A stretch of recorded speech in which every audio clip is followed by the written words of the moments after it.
Broadcasting from the campus of Lynn Benton Community College. We are the Mid-Valley STEM-CTE Hub. I'm your host, Kacey, and this is Closing the Gap.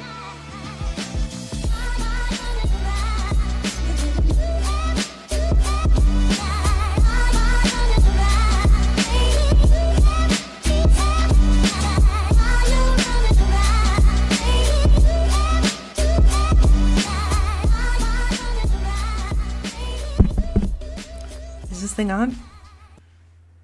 Hey, Closing the Gap listeners, this is your host, Kacey. Today on the show, I'm talking to Natalie and Rachael, the hosts of W.I.S.terhood, a podcast put on by Women in STEM Portland. Our topic of conversation today will be what it's like being in science communication. So join us and find out what we think. I've suddenly gotten nervous. Well, hey everyone, I'm Rachael. I'm Kacey. I'm Natalie, and today we're gonna be talking about what it's like to host, create, produce a podcast created by and for women and in the context of STEM. So yeah, Kacey, do you want to just talk a little bit about who you are, what your org does? Yeah, totally. So my name is Kacey Montgomery. I work for the Mid-Valley STEM-CTE Hub, and for them, I produce a show called Closing the Gap, where I talk to women and gender minorities who are working in STEAM and the skilled trades around Oregon primarily. Sometimes if I find someone cool, I'll go out of my bubble of Oregon, but yeah. And we do a lot of things at the hub. My teammates will be going into classrooms and libraries, and we even have a maker space where we're getting students that are pre-K through 20, so college age, some hands-on STEM learning. I'll go next. So I'm Rachael Cleveland. I work for W.I.S. For Women in Science in Portland, Oregon. I've been doing the pod for maybe 6 months with Natalie, the veteran podcaster. And since Natalie knows a little bit more about W.I.S., I'm going to cop out and let Natalie take the reins on trying to summarize all the great things that W.I.S. does. Yes, no, it's all good. I'm Natalie. I've been involved with W.I.S. for the last, this is coming up on 5 years. That's crazy. Wow. Oh my goodness, that's a little scary. That's neither here nor there, I guess. But so one thing that we do, just as an organization broadly, is we try to increase the amount of women and underrepresented minorities in STEM and also improve their retention. One thing we think about a lot is the leaky pipeline sort of metaphor, where women will eventually, for reasons that are related to family, pay,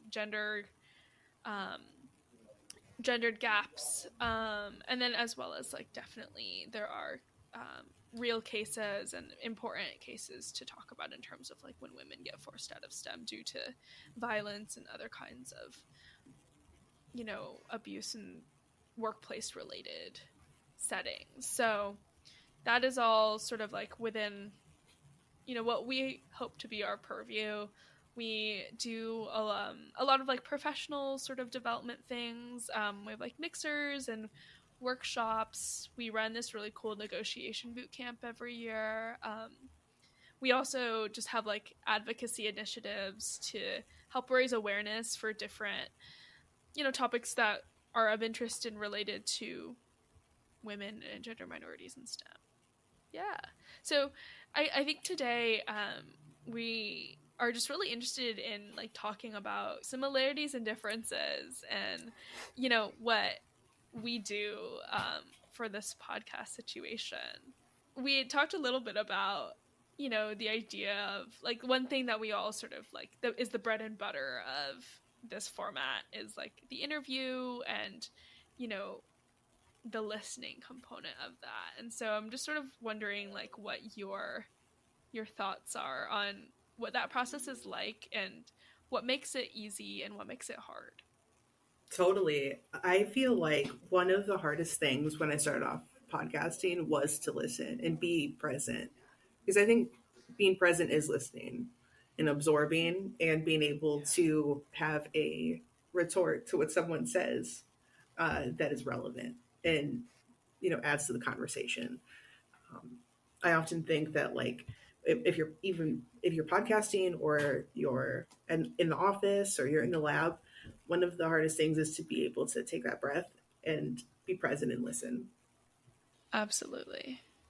Yeah, I totally understand that. Especially when I was younger, I struggled with interrupting people because my mind sometimes would just work so fast and I'd forget things so quickly. I couldn't help but blurt them out. And while I think I have mostly gotten over that at this point, podcasting certainly has helped with that skill set of being able to take a pause and just absorb the information, and also thinking really critically about it, because it's not only listening, but you have to, like you were saying, like come up with a retort, come up with a question, or some sort of response that keeps the conversation going.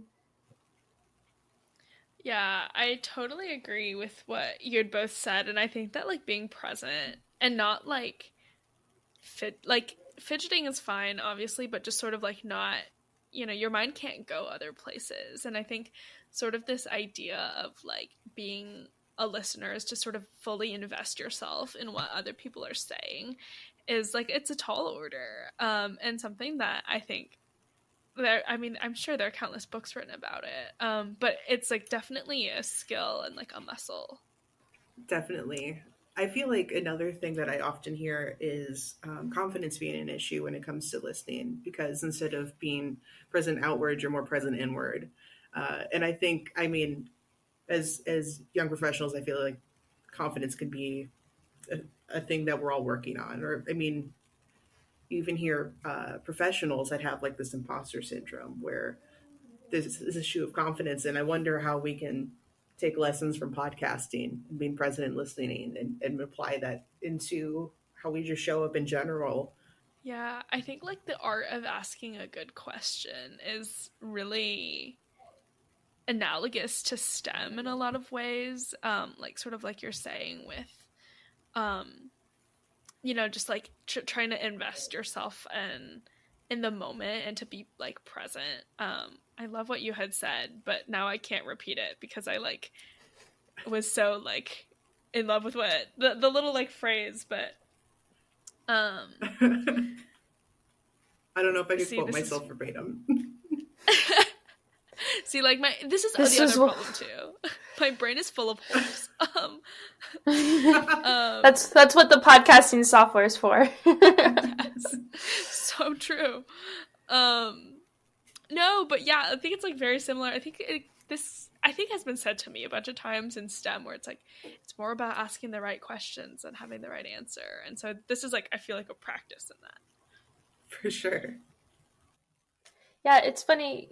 It's funny, Kacey. I didn't really think about how the podcast, like the act of podcasting and the skills you develop applies to STEM. It's getting very meta, and I kind of love it. And I was just thinking about how you mentioned how important the listening skills were and being able to listen. And something that's interesting for me is like I don't want to go too dramatic and say I'm not used to being listened to, but being early in my career, I'm not exactly a person that someone goes to for that advice, and for like I'm not a decision maker at this point. I'm at the start of my career.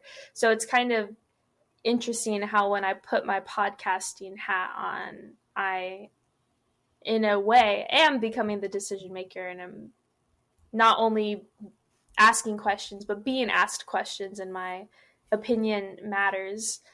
And I'm not entirely sure where I was going with this, but I just find it interesting that we're giving women a platform when they haven't always had a platform.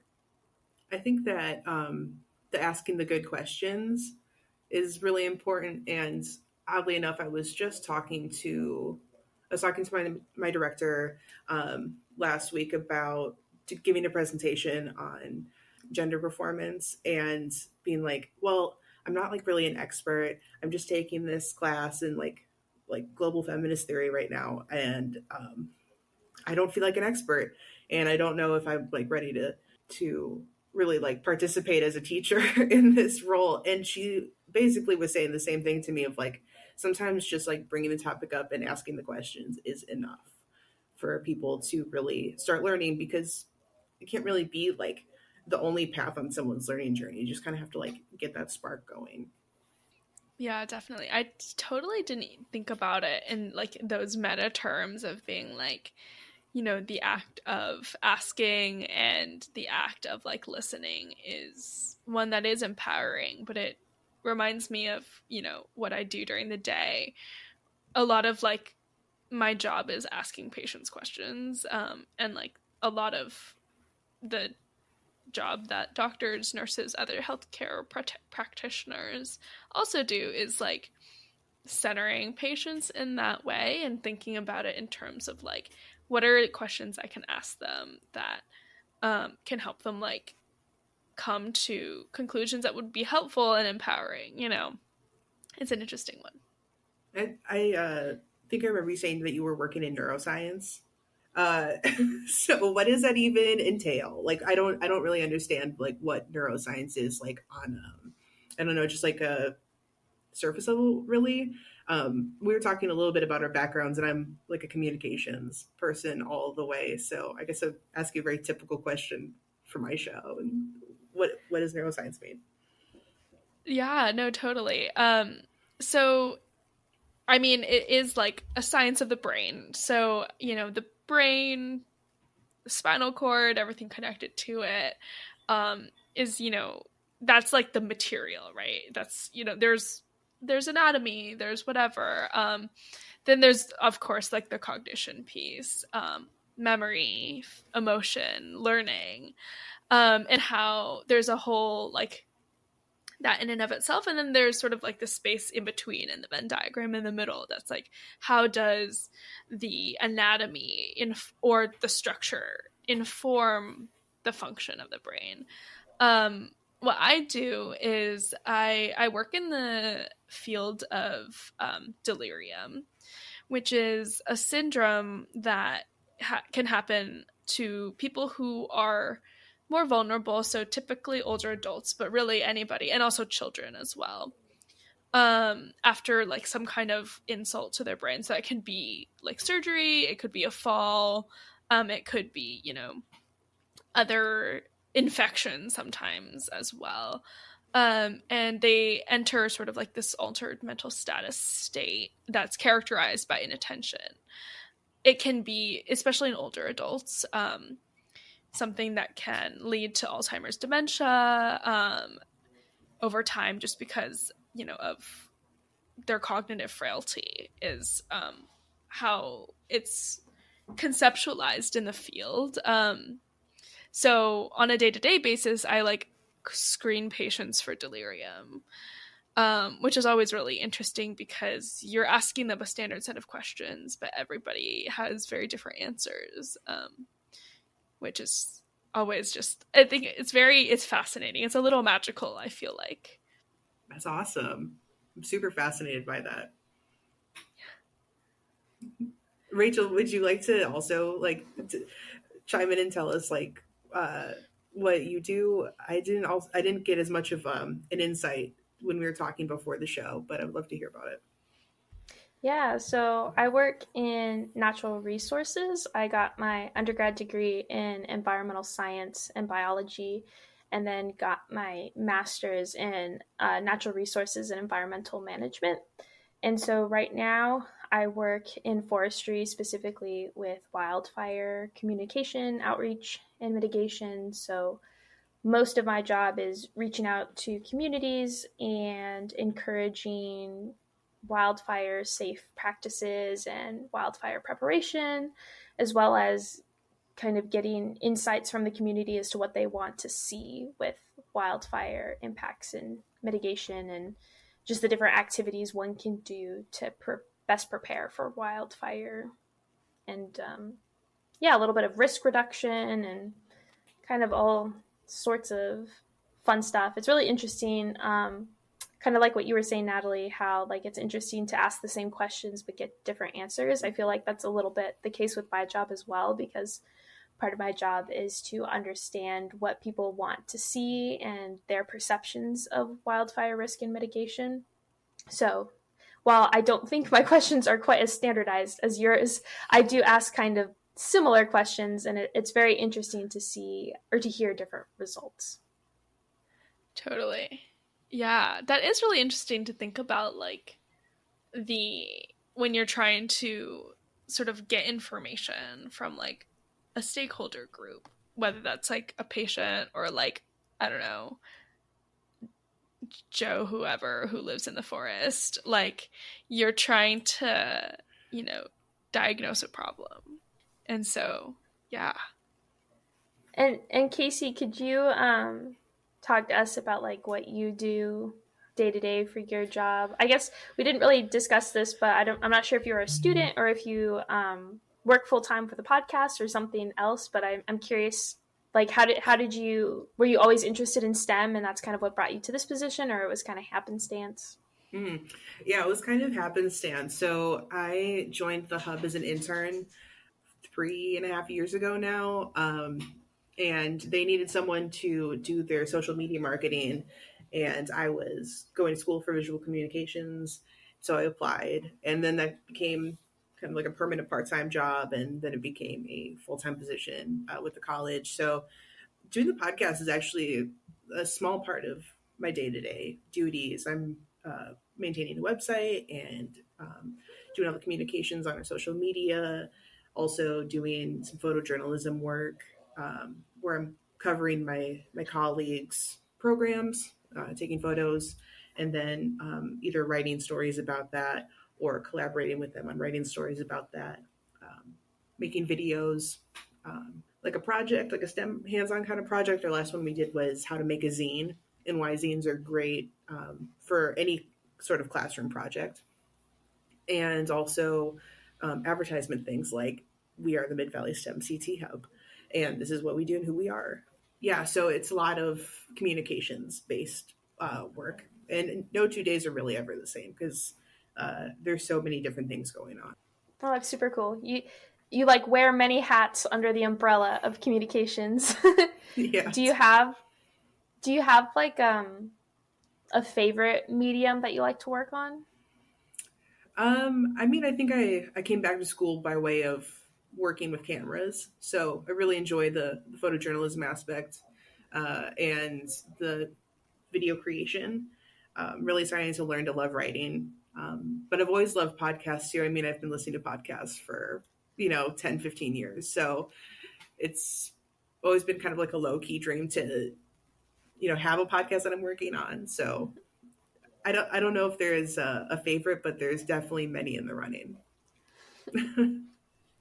I was going to ask about like the photojournalism / like the visual communications portion of things. I took a class recently about, I feel like I talk about this every other episode. I'm so sorry to our listeners, but I took a class called The Visual Cultures of Medicine, Science, and Technology. And it was a really wide-ranging class. We talked about like museum curation. We talked about medical horror. But another thing we talked about is just like the ways that science is depicted in visual form. And I'm just sort of wondering, like, as an artist, as a photojournalist, how do you like think about like the camera in terms of what it's portraying? And do you think in like how do questions of like representation or truth sort of come into that mind space broadly in photojournalism? Or like when you think about what you're trying to render. I'm just sort of like, yeah, I guess just wondering about like what are the decisions that get made. Right. So I think there's a lot of really good similarities between science and journalism. We're both seeking the truth. We're both trying to figure out what is the most true thing that we can determine from all the evidence that we're collecting. So going into an event, it could be like into a classroom. Let's say I'm going in with telling the story as plainly as possible. This is what I'm seeing. This is what you would see if you were here. This is what people are doing and the types of equipment that we're using. So I tried to go at it from maybe the least artistic way possible. And it's just documentation. It's basically visual notes is how I'm approaching it. That's so interesting. That's like actually so fascinating to me. Like the idea of, yeah, because it's, yes, I don't know. I feel like I don't have enough like technical language to like know too much about it, but it is just really interesting, the concept of like, you know, how can you, it's like data. Anyway, I'm just, that is really, really cool. Yeah, we use it for data collection as well. For like the way of like talking to our grant funders, talking to our audience. This is why you should do it. This is our data, and you can see it here. And I'm sure, as you know, as professionals, that reading a lot can get boring. So having those visual aids like photos, graphs, etc., really help break up the technical reading side of things. That's very common in natural resources. It's actually called photo point monitoring. And so when you do restoration work in an area, what you can do is have some sort of landmark or GPS plot, and then essentially you just take pictures over time to see how the landscape is changing.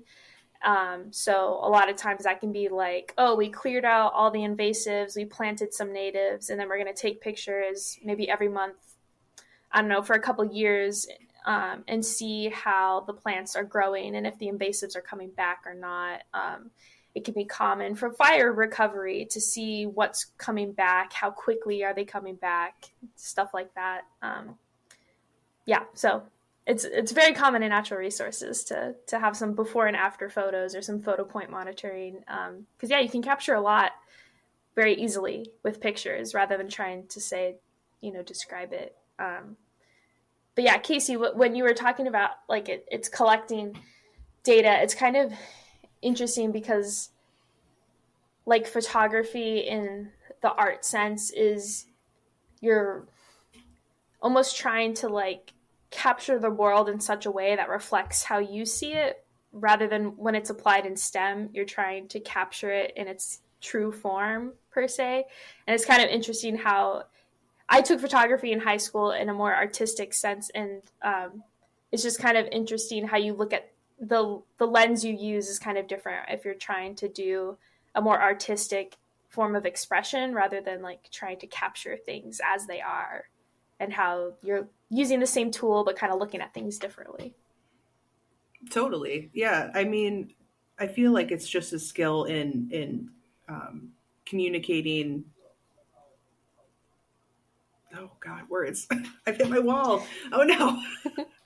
Skip that, cut that. It's all good. Yes, I agree. It's that time of night, isn't it?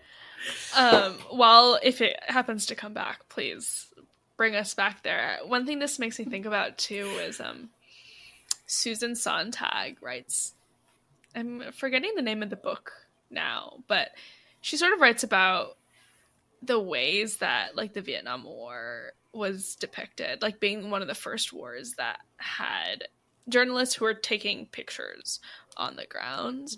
And there was just sort of like this, fuzzy line between like, yes, they're there to document. And so like, does it, if some photographs were like, for example, if some bodies were rearranged so that, they could all be in frame at once, for example, is that how close is that to the truth? And is it, I mean, it's clearly talking about like a real like human truth of war and its consequences and violence, and all the downfalls that come with that. But there is some level of manipulation of the visual like scene, I guess. And I think it's interesting to think about, in that sense, those, even though like those obviously war journalists are there to document what's happening and to be able to report back what's happening, but they're also telling a story. And I think that's really similar even in science when like we collect data. That's not, data doesn't really exist in a cold hard vacuum. We're always trying to tell a story. And so it's just like really interesting to think about how like that visual aspect of it, and how like the presence of like the camera can alter the way we see objectivity. Yeah, I like that. That was good. I agree though. There's a lot of we're here and like we could say this is the truth, but also, like what angle are you shooting from? What's happening behind the camera? Like data, a photo is a tool that, you could read it really any way you wanted to, or include or not include things that you don't want people to see or you want people to focus on. Yeah, plants don't react to a camera, which certainly is helpful. But you do have to be extra careful with like what time of day is it, and are you being consistent, and are you facing the exact same direction?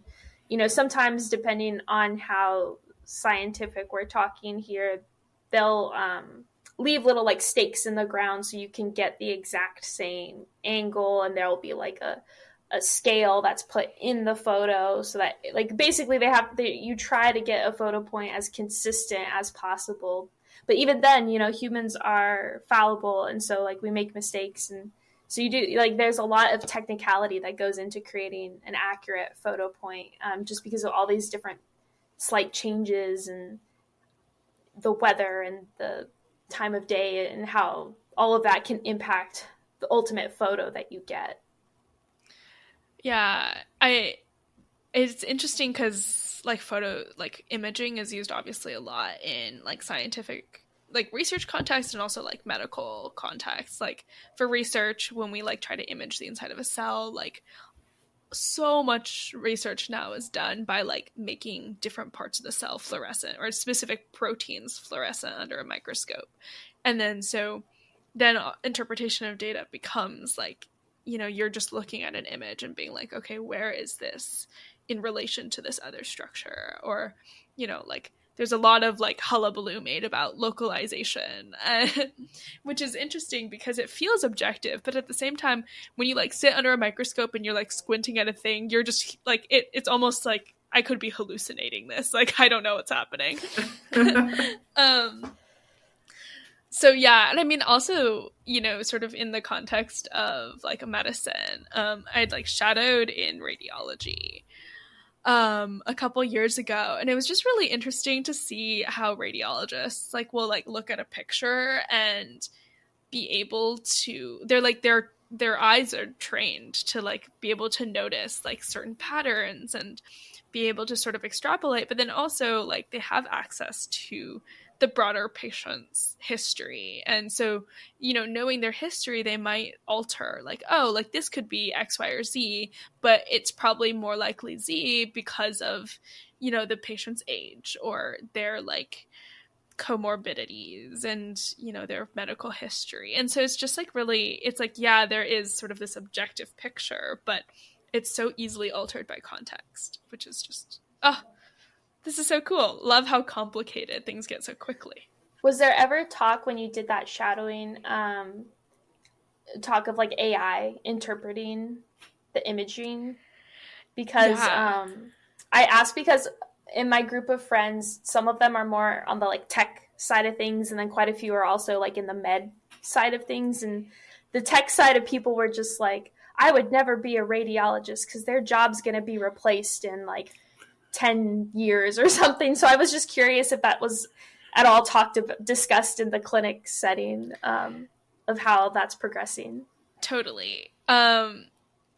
yes, there is like AI in both research contexts and in medicine and like radiologic contexts. Like a lot of the like the fluorescence like protein research, a lot of that, you know, is backed up by like software that's supposed to help like you figure out like whether or not what you're seeing is random chance or if it's like due to a real phenomenon. I could not tell you how that works, but that's supposedly what it does. And you know, even it is actually really interesting, like in, for example, when you're imaging a heart, one thing they'll sometimes do is like for patients who are about to have a stent put in, they have to measure like how wide like their artery is, for example, or how wide this valve is. And what they would used to do is they would like literally physically draw it out and like measure it. And now like an AI can sort of approximate, and then all the radiologist has to do is sort of look it over and make adjustments. And so there's like that side of things. I know like most, if not all radiologists, I might sort of venture to say, would probably say that there's like an art to it that a computer would not yet be able to replicate. But I don't know what a computer scientist would say about that. That's what I keep telling myself, that AI is not going to take my job yet, because it still needs someone to tell it that like the sky doesn't match like the rest of the landscape or something.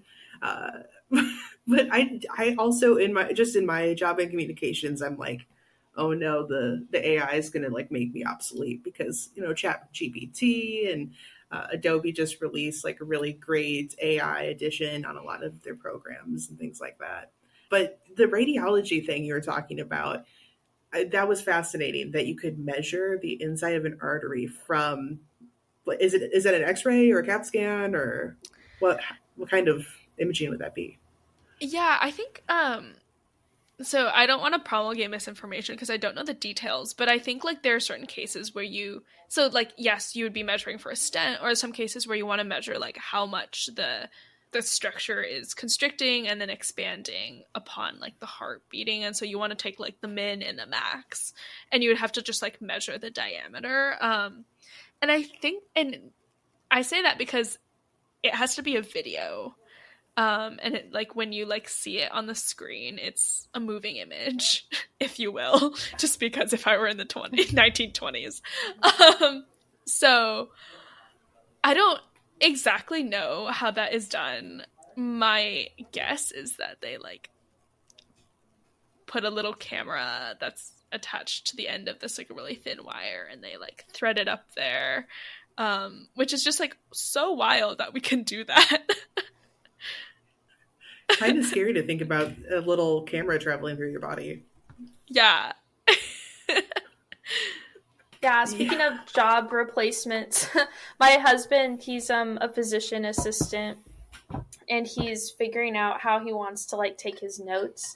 And I guess him and another provider are playing around with different AI software to take notes, like during patient visits. And I just find it fascinating, the idea of like what jobs will be taken away permanently, and at what point. Up to this point, pretty much as jobs have been made obsolete, other jobs have replaced them. Maybe not in the same sector, but like there's just way more tech jobs than we had. But I would think that there's going to be a limit to where we start taking away jobs and not having anything to replace with them.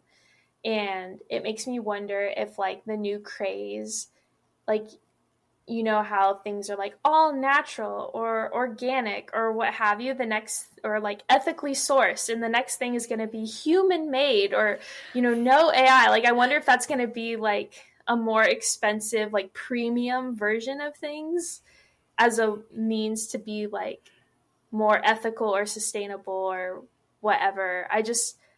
I'm calling it now. It might take a while, but I have a feeling, like, especially like in the art sector, like with AI art, like I almost wonder like if Etsy's going to be full of like made by a real human, no AI, like pay double for this because that's the right thing to do. It's fascinating to me. Yeah, I think that there is like a bent towards that already, like with the SAG-AFTRA strikes, in like Hollywood and whatever the British version of that is, where like people are like, no, we're gonna like strike content and like not talk about content, and not support content that was created by like studios that want to exploit like the work of humans to create like then AI generated art. It makes me think too, like, I mean, full disclosure, on our podcast, we don't use this feature, but in the like this platform that we use to host our like video conferencing, they will generate AI show notes for you.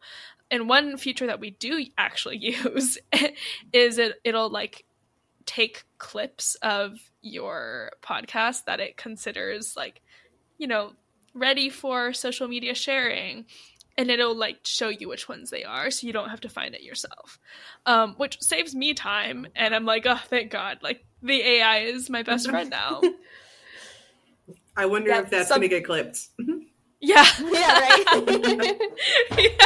Yeah, it'll clip like anywhere from like 15 to 60 seconds, and it saves a lot of, like, it will generate anywhere from like 5 to 7, and usually like of those at least 1 or 2 are usable, and that's what we'll end up using, is we'll pick from there. Most of them aren't very good, but thus far there's been at least 1, usually 2 that are usable, and so before we know it, we'll never have to edit another podcast because AI will do it all for us. I don't know.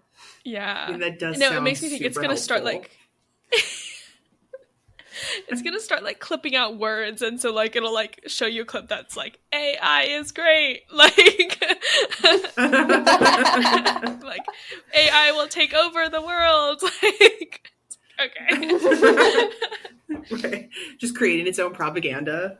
Yeah. And then it started posting itself without like your approval, I mean.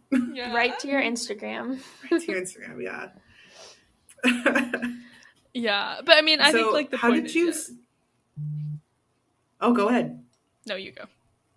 Oh, I was going to say, so how did you land on the platform that you chose? I feel like choosing a podcast platform could be like choosing a date sometimes. Like there are so many, and they all have such great benefits.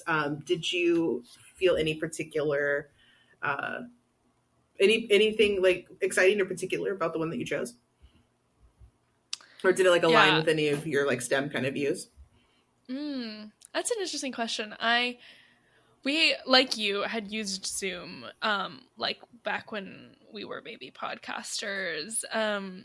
I think the feature that most, you know, and you're so right, it is like choosing a date. It's like the more you get to know it, the worse it gets.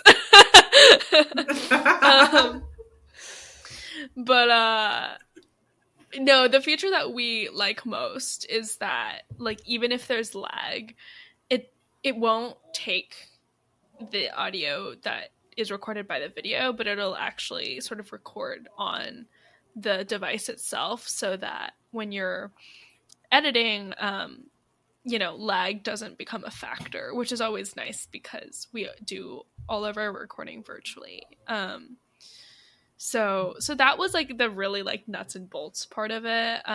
The AI generated stuff was a plus, but not like the reason, but it definitely is like really nice. The other thing too is you can choose to I guess this is another AI portion. You can edit based on the transcript. It'll generate an audio transcript, and then you can sort of edit based on that, which makes it faster.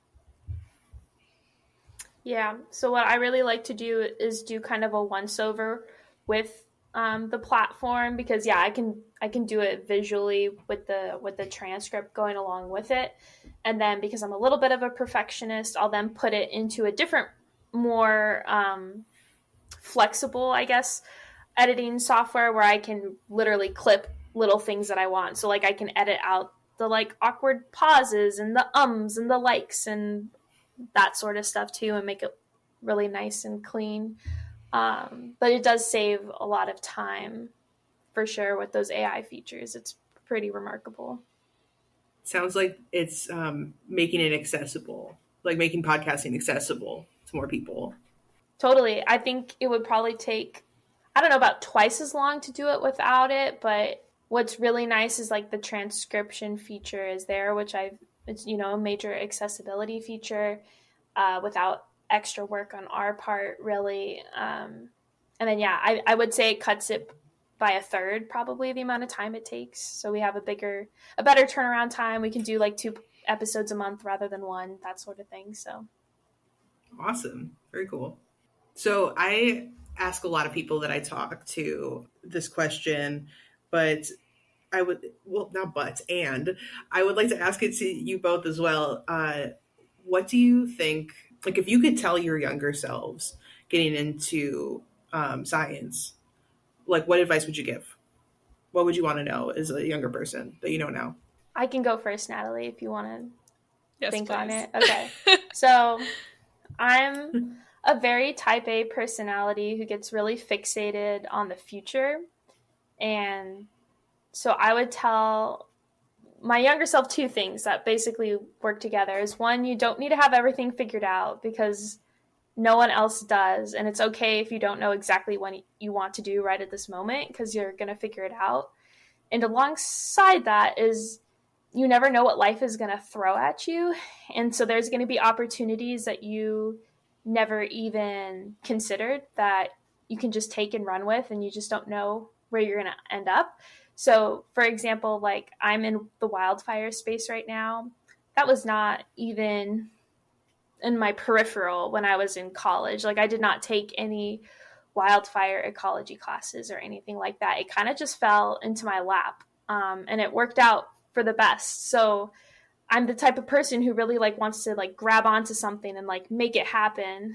And I kind of had to realize like you kind of got to let go, and things are going to happen as they do. And you just, do your best to be prepared to take those opportunities when you get them. But, there's a lot of different ways to get to the finish line. And sometimes you don't even know what that finish line is when you start, and all of that's okay.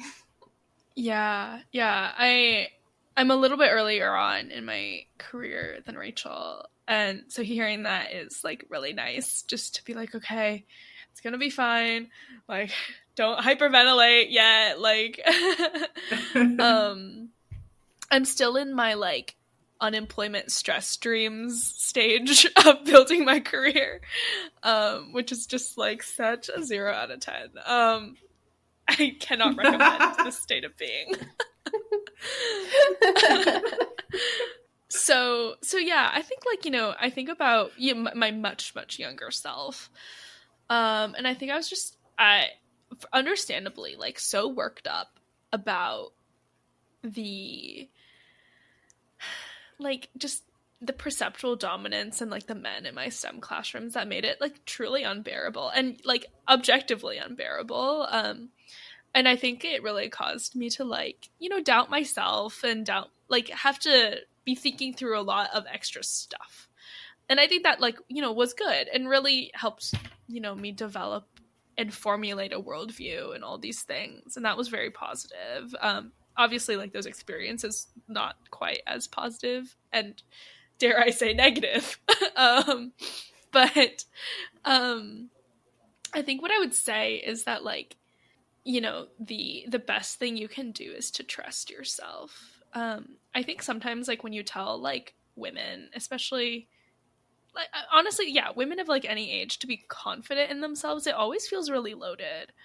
And I feel like I have these conversations back and forth, even now with like my friends who are men, and they're just like, you're not confident, or like, you should be more confident. You have a lot to like be confident about. And I'm like, but that's not like, it just feels like it's a moot point. Like, but I do think that framing it in terms of like, like I feel like confidence is external and trust is internal. And when you can build like a real trust in yourself, you don't need to quite worry as much about perceptual confidence as much as like, what that like solid trust in self can bring. And I think that that's I mean, to be fully clear, it's still something I'm really working on and something I struggle with. I think if I had at like a younger age trusted myself more, I would have maybe saved myself a little bit more angst. I like both of those answers a lot. I feel like I could resonate with both in definitely some ways. I liked, Rachel, that you were like, you have to just like trust the process and like, it will turn out how it's going to turn out. It may not be something you have your eyes set on, because that's definitely happened to me. But I also appreciate the, Natalie, what did you call it? It was like an unemployment stress dream. Oh my God, yeah. I feel very stable in my job, and every day have the unemployment stress dream. Like, and I think, yeah. So it's good to know it doesn't end. That trust in your never ends. Oh my goodness, yes. That's a good thing to know. My goodness. As we sort of wrap up here, were there any last sort of like threads that you wanted to pull? I know there are always so many at the ends, but anything in particular that stands out? I would just like to say to all the young women out there that are trying to pursue STEM, like, just do it. Just do it and don't stop. Yeah, I will say every day I see more and more women in STEM, and the percentages are starting to be in our favor. I want to say, like, when I was in school, I know natural sciences tends to have more women than other STEM fields, but there were plenty of times where we were the majority, and that was great to see. And I've had mentors that are much older than me who are, women trailblazers. And yeah, I'm just really excited for the future. There's more of us, and there will continue to be more of us. Yeah, it's going to be so big too, like in terms of like changing culture, changing policies. Like, I think there's like a lot a lot done and a lot still to do, but it's a lot to be really, really excited about. You are needed, you are wanted. Yeah. It's like a perfect way to end it. Yes, you're needed, you're wanted. Yeah. Perfect. Well, that was awesome. Thank you for joining us for this episode of Closing the Gap. If you like this show, subscribe on Spotify. You can also find us on Instagram at MV-STEM-CTE, on Twitter at Mid-Valley STEM, and online at midvalleystem.org. Until next time, keep progressing.